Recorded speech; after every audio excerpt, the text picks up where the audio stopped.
Te Maria, I'm Sherry Kinnear, and these are the latest New Zealand Herald headlines.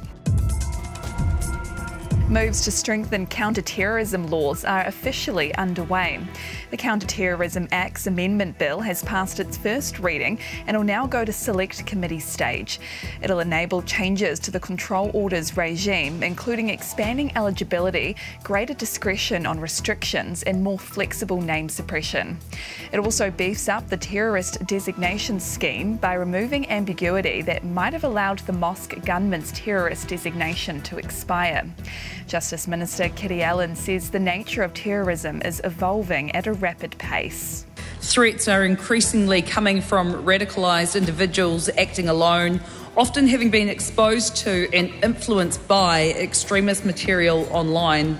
And we've seen the devastating results these evolving threats can have here on our own shores. A Dubai-based port operator is looking at a takeover of Auckland's port business. Senior executives from DP World could be in Auckland as early as next week for talks on securing a lease to run Ports of Auckland.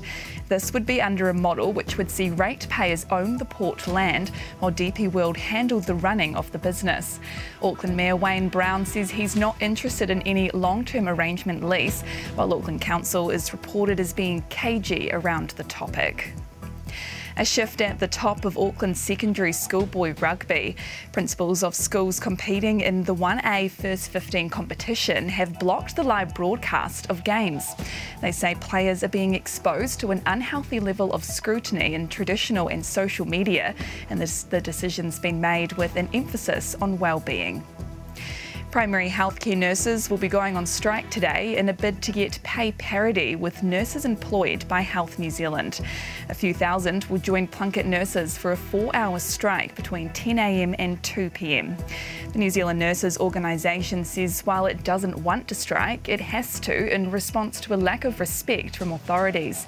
Primary Health National Executive Chair Tracy Morgan says it's about fairness. We have the same qualifications, same degree as those in Te Whatu Ora, but we're being paid at least 10 to 20% less than them.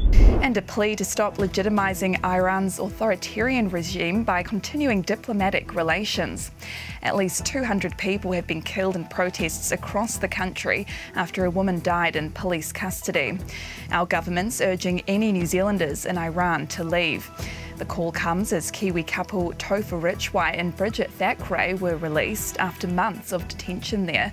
They are 19 New Zealanders registered on safe travel as being in Iran. And those are the latest New Zealand Herald headlines. For more stories and to stay up to date, head to nzherald.co.nz. Kia pai te rā. Thanks for checking out our YouTube channel to stay up to date with all the latest news from the New Zealand Herald. Click the subscribe button below or check out one of the videos here and head over to nzherald.co.nz for more details on these stories and more.